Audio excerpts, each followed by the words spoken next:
guys, I'm Layla. Welcome to Raid Lore Stories. Today we're going to read the Raid Shadow Legends lore story for Loki the Deceiver, brand new barbarian legendary champ added to Raid during the whole Asgard Divide event. I haven't checked this out at all, but basically they're talking about, there were some hints, like it looks like he wants to go free the Fire Knight boss, so I'm just really curious to see what they're going to do. And then also we can expect them to tie in the stories with Thor, Odin and Frasier as well too. So let's read this together.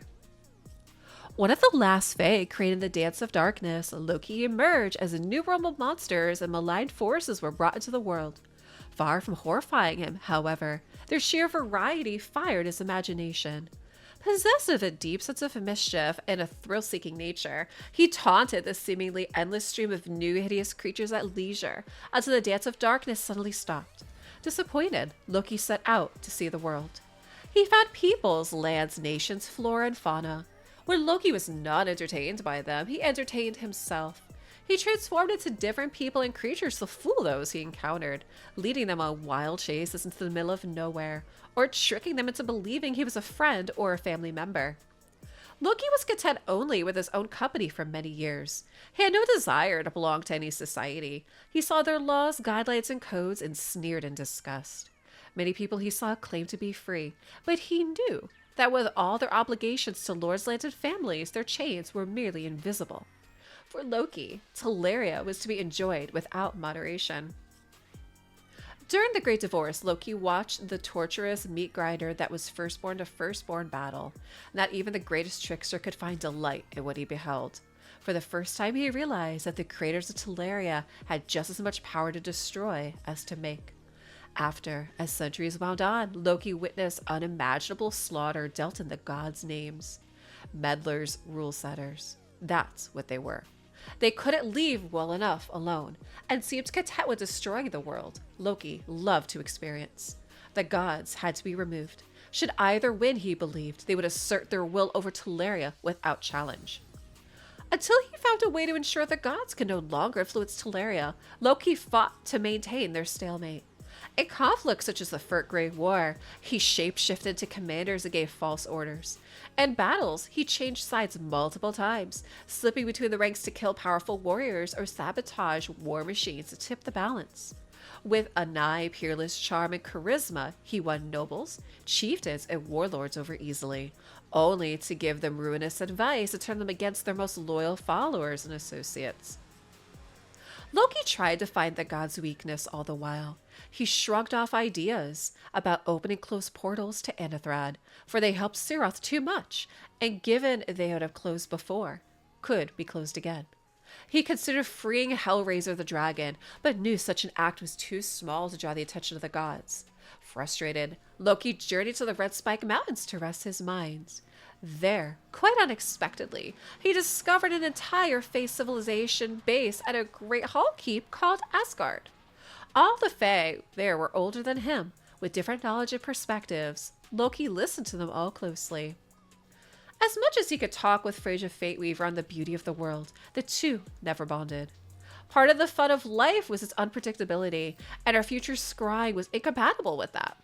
Loki, however, enjoyed the company of Thor, a stern, chest-thumping hulk of a Fae, though he didn't quite know why. A being so different to him, with an overwhelming sense of duty, shouldn't have been a friend, but he was. Loki should have found the humorless Fae quite insufferable, but they had a shared love of adventure. There was something amusing in how unlike they were, the trickster decided. Loki had almost forgotten about his desire to unseat the gods until a chance moment in a conversation with Odin, leader of the Red Spike Fae. The Fire Knight, the Waters of Life, the Painsmiths. Loki learned about all of them during his travels and conversations with other Fae. But then Odin pondered what might happen if the Waters of Life, frozen by the Arbiter in the Age of Hellfire to prevent Siroth tapping to darkness to Teleria's core, thawed.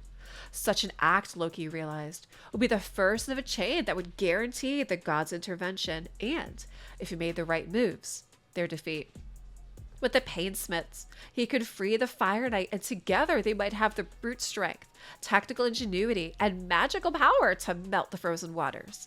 His mind racing at what he saw as the ultimate mischief, he left Asgard without a word of warning, barely containing his glee.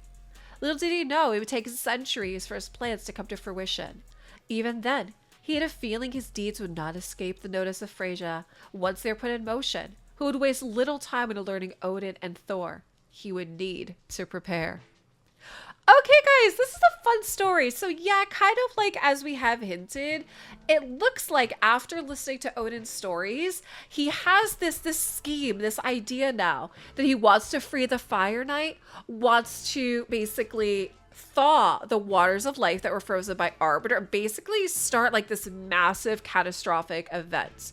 What I also do find really interesting here too is that, they call Loki the Deceiver. They talk about him being a trickster. So, there's ways to look at it as that, is he really kind of like a villain, or does he just get bored? So he just does things. It's kind of what it says here, right?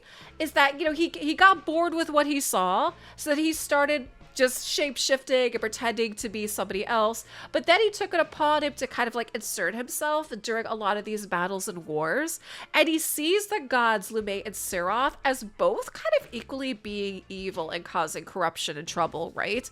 So it's kind of an interesting direction that they took him, is that he's not really fighting for one or the other. He's kind of wanting to end what they do overall. So it's a little bit different than what we normally see.